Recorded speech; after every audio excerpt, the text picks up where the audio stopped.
You got injuries, right? Then you must have a light duty program, or as I like to call it, a return to work program. Or are you just making it up as you go along? Well, my safety friend, there is value in taking the time to create a full-blown RTW. Doing this in advance helps your team and it protects your company's liability. So thanks for the question, Jay. Let's get to it. This is Safety Bri, your number one safety geek. Why do we have the behaviors that we do? Superheroes in the workplace, right? All of those things that go into making you an effective safety manager. I love what we do. Motivation, learning, teaching, training, teamwork. I geek out over that just as much as I do safety.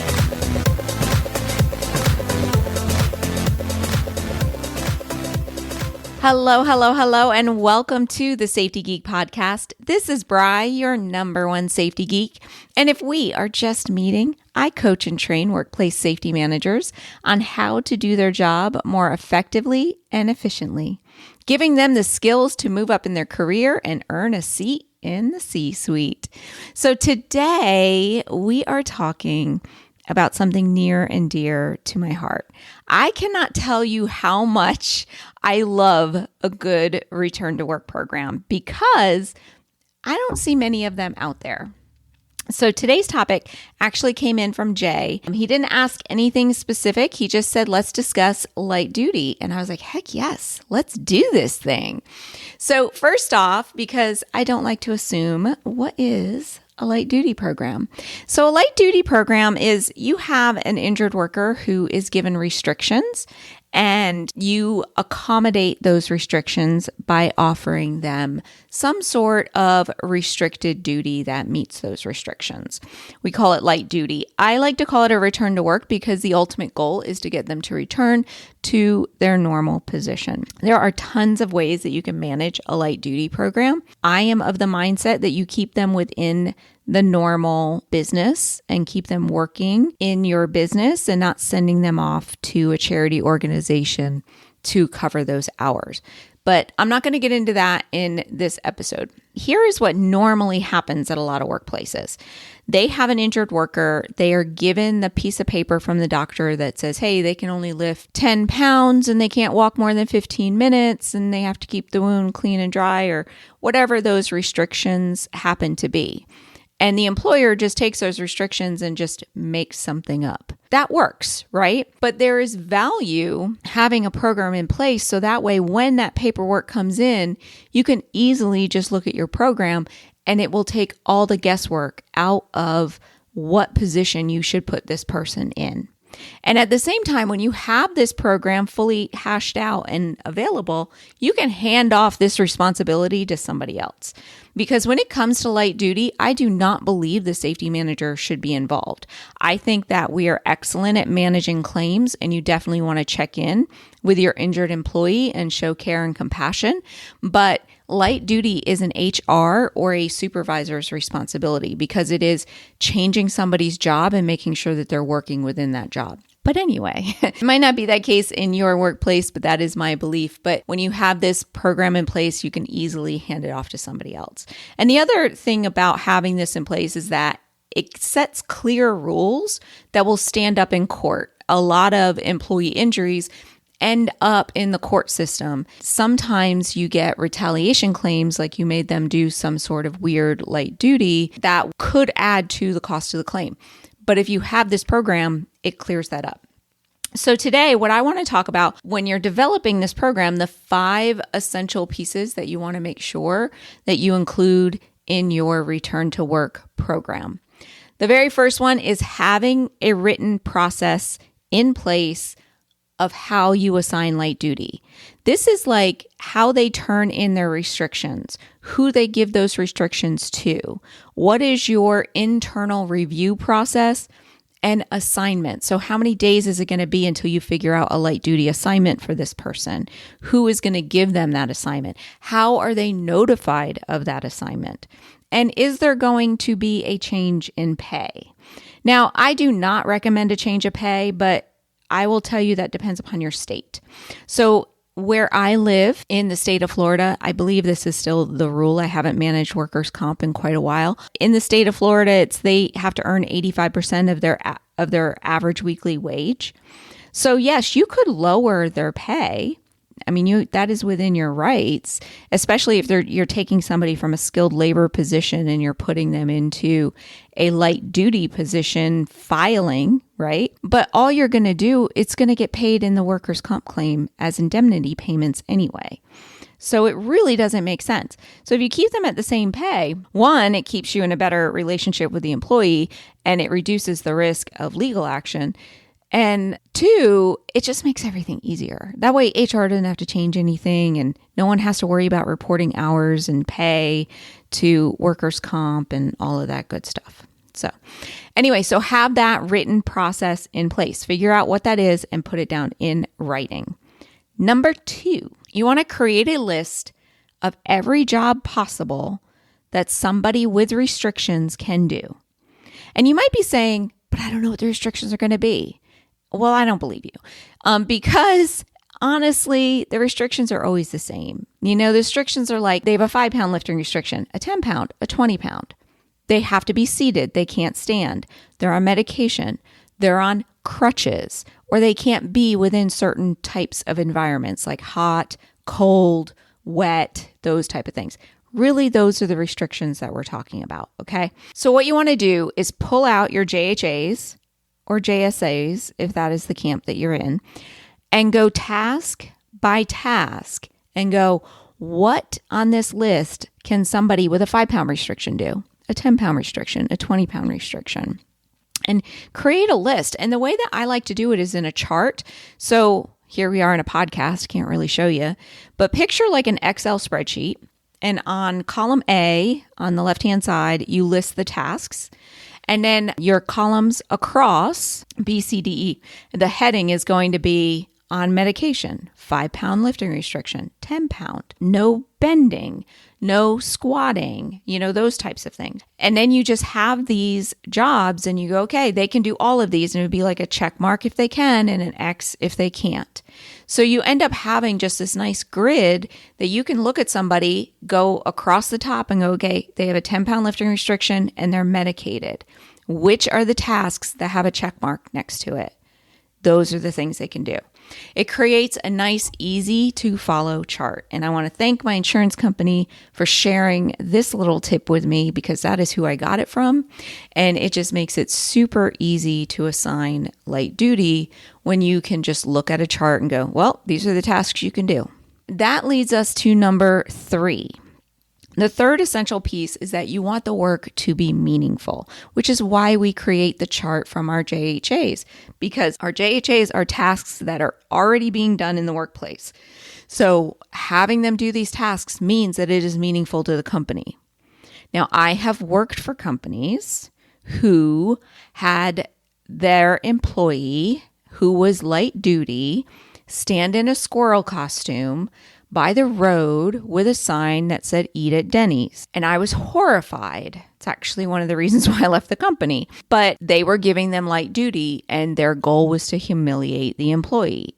I talked to an insurance agent one time who told me a story of an employer who had a light duty employee count paper clips and said, this box says it has 100 paper clips and we need to make sure that we're not being ripped off. And that's obviously not meaningful work. And when you do things like that, it's like retaliation against the employee. There are better rules now in place about retaliation, but at the same time, it's not meaningful. And if you're not giving them meaningful work, they are more likely to take legal action against you. And when you have meaningful work in place, it actually creates a more well-rounded employee in the end. So if I take this light duty employee and I say to them, look, I really need a hazard communication audit done. Like we have to audit our hazard communication chemical list all the time. That is meaningful work. And I task them to do that. And I show them how to do that and how to make sure all the SDSs are in our system. They're actually learning something from it. And then in the end, it's a more well-rounded employee. Same thing if you have them do a little bit of office work or something like that. It's much better for the company than having that light duty employee sitting there taking safety classes all day long. I've seen that too. So that is step 3, is make sure that the work you're giving them is meaningful. Now, number 4, make it very clear that their new role is just like every other employee. They're not a special snowflake. Yes, they have restrictions, but now we are putting you in this new role while you have these restrictions. You are still just like every other employee.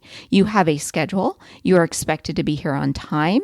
You will have breaks just like everybody else does. You will not have excessive breaks. If your restrictions say you have to sit down 15 minutes every hour, then we will put you in work where you can sit down 15 minutes every hour. You have to give them productivity goals and what you expect them to do. They should be just as productive as anybody else doing that task. You have to make that very clear. If you are allowing your employees on light duty to just kind of milk the clock, then you're setting up a very bad environment. And that leads me to number 5, which is have a process in place for when they refuse to do the light duty or they don't show up for the light duty. Now, first off, it is well within their rights to refuse light duty. They don't have to do it. And a lot of times, if you have somebody who is like a total, gung-ho blue-collar worker, and then you're going, well, the only light duty I have for you is to do a HAZCOM audit. They might be like, I don't want to do that. Well, they have the right to say, no, I don't want to do that, and not lose their job. They just are saying no to indemnity benefits. It's not like the insurance company won't pay them now because you had light duty and they're refusing it. So don't take it personally if they refuse it. It's really not a personal thing. It's a personal choice for them. It's nothing against the company. All right, especially if you are giving them meaningful work. So what you want to make sure you have in place is a templated letter that you can send to them that you are offering them light duty. Now, most of the time you're offering them this light duty verbally and they're accepting it verbally, but I would still send the letter in case they don't show up. I would email it, I would mail it, and I would certify mail it. I know that seems like overkill, but people who tell you face to face that, yes, I will accept that light duty and I will do it, you cannot trust that they are going to show up. They may change their mind. They may go, no, I really don't want to do this light duty. Or they may be confused. So in that letter, you should have who they're going to report to, what the schedule is going to be, what the expectations are. So that way they understand what they're getting into and it's all down on paper in a nice certified letter that you have proof that they received. And make sure that you're keeping the light duty as close to their normal job as possible. I know this really doesn't fall anywhere. I have it under my number 5, but it's probably a number 6. Let's call this a bonus.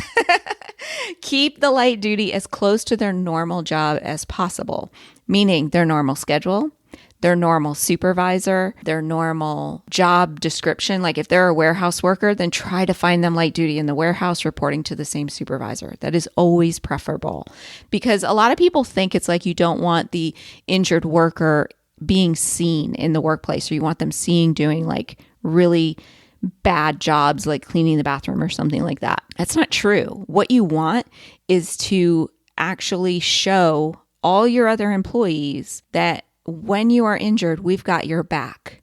We're sorry you were injured, but we're going to take care of you as long as it is an honest injury, right?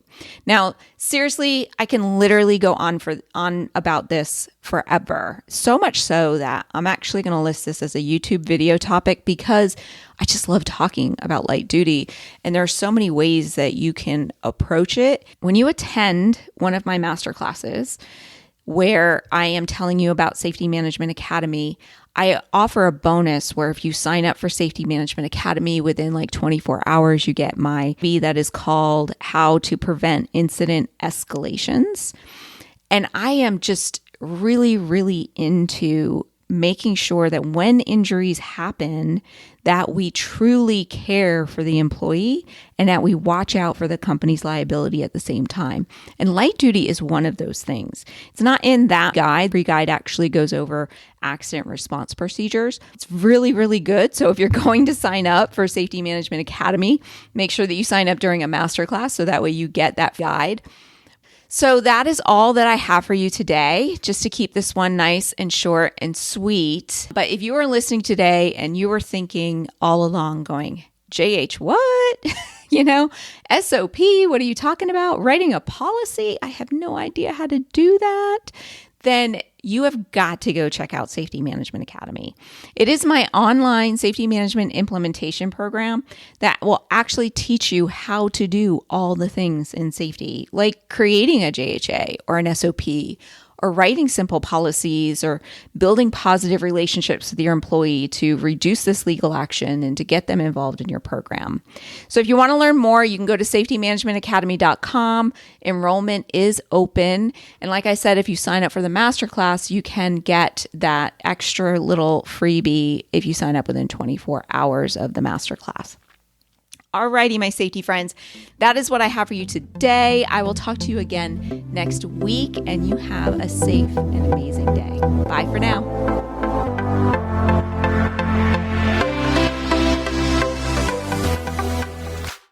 You can check out the show notes and links for this week's episode at thesafetygeek.com. If you like this podcast, be sure to subscribe on your favorite podcast app. There are occasional bonus episodes that I don't always advertise, and you won't want to miss them. One more favor, leave a review on that app too. It helps others find the show. Thanks. I really appreciate it, and I can't wait to talk to you next week.